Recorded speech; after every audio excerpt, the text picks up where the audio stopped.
Bihar news में आपका स्वागत है। आप देख रहे हैं बिहार की उड़ान यूट्यूब चैनल, जहां हर खबरें होती है सच्ची और सबसे तेज। बिहार के युवाओं के लिए आज बहुत बड़ी खुशखबरी आई है। नई सरकार के गठन के बाद हुई पहली कैबिनेट मीटिंग में सीएम नीतीश कुमार ने ऐसा पिटारा खोल दिया है जिसे सुनकर हर युवा खुश हो जाएंगे। सरकारी नौकरियों से लेकर नई टेक्नोलॉजी और ग्लोबल वर्क स्पेस तक कई बड़े फैसलों पर मुहर लगी है और इन सब का सीधा फायदा बिहार के युवाओं को मिलने वाला है। आइए पूरी जानकारी इस वीडियो में आसान भाषा में समझते हैं। बिहार सरकार ने युवाओं के लिए एक विशाल और दूरदर्शी योजना तैयार की है, जिसका उद्देश्य राज्य की युवा शक्ति को रोजगार, तकनीक, उद्योग और नवाचार से जोड़कर आर्थिक रूप से मजबूत बनाना है। 7 निश्चय 2 के तहत 2020 से 2025 के बीच 50 लाख युवाओं को सरकारी नौकरी और विभिन्न क्षेत्रों में रोजगार दिया गया। अब सरकार ने अगले 5 वर्षों यानी 2025 से 2030 के बीच इस लक्ष्य को दोगुना करते हुए 1 करोड़ युवाओं को रोजगार देने की घोषणा की है। यह सिर्फ एक नंबर नहीं बल्कि बिहार के आर्थिक भविष्य की एक मजबूत नींव है, जिससे लाखों परिवारों को स्थिर आय और बेहतर जीवन का मौका मिलेगा।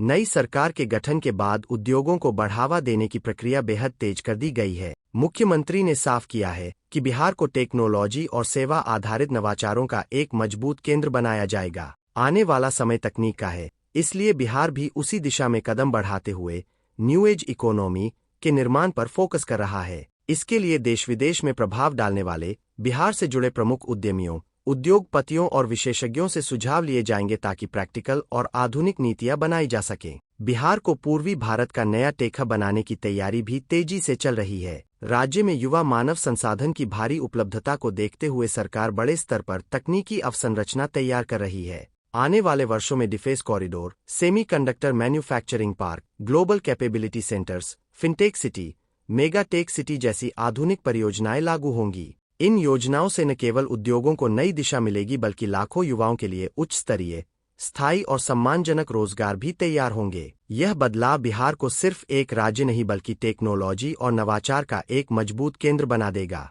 औद्योगिक विकास के साथ साथ सरकार पारंपरिक उद्योगों को भी मजबूत कर रही है। वर्षों से बंद पड़ी पुरानी चीनी मिलों को फिर से चालू करने की घोषणा किसानों के लिए बड़ी उम्मीद है। इससे न केवल स्थानीय स्तर पर रोजगार बढ़ेगा बल्कि गन्ना किसानों को स्थिर आय का नया अवसर मिलेगा। इसके साथ ही नई चीनी मिलों की स्थापना के लिए भी स्पष्ट नीति और रोड मैप तैयार किया जा रहा है, जो ग्रामीण अर्थव्यवस्था को तेजी से मजबूत करेगा। बिहार को आधुनिक, स्मार्ट और तकनीकी दृष्टि से उन्नत बनाने के लिए बिहार आर्टिफिशियल इंटेलिजेंस मिशन की स्थापना भी की जाएगी। यह मिशन शासन व्यवस्था को डिजिटल, तेज और पारदर्शी बनाएगा।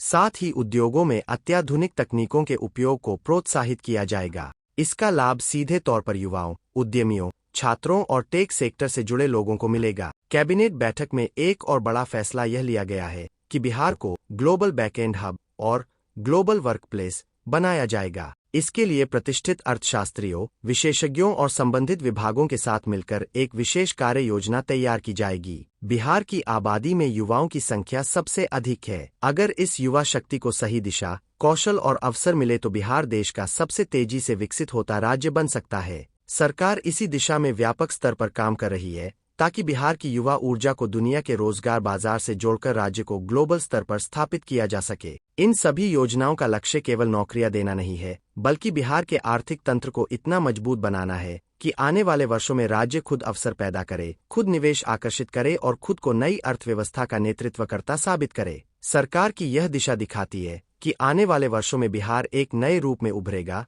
आधुनिक, तकनीकी, औद्योगिक और रोजगार समृद्ध। बिहार का भविष्य अब सिर्फ उम्मीदों पर नहीं बल्कि ठोस योजनाओं और बड़े विजन पर आधारित है। नई सरकार की पहली कैबिनेट बैठक ने यह साबित कर दिया है कि आने वाला बिहार युवाओं का बिहार होगा, रोजगार से भरा, तकनीक से भरा और अवसरों से भरा। अगर ये योजनाएं जमीन पर पूरी मजबूती से उतरती हैं तो आने वाले 5 साल हर युवाओं के लिए नए सपनों और नई ऊंचाइयों का समय बनने वाला है। तो दोस्तों, इस वीडियो में बस इतना ही था। इस वीडियो को अभी तक लाइक, शेयर और चैनल को सब्सक्राइब नहीं किए तो कर दीजिए ताकि रोजाना आपको मिल सके सरकार के द्वारा दी गई नई योजनाएं।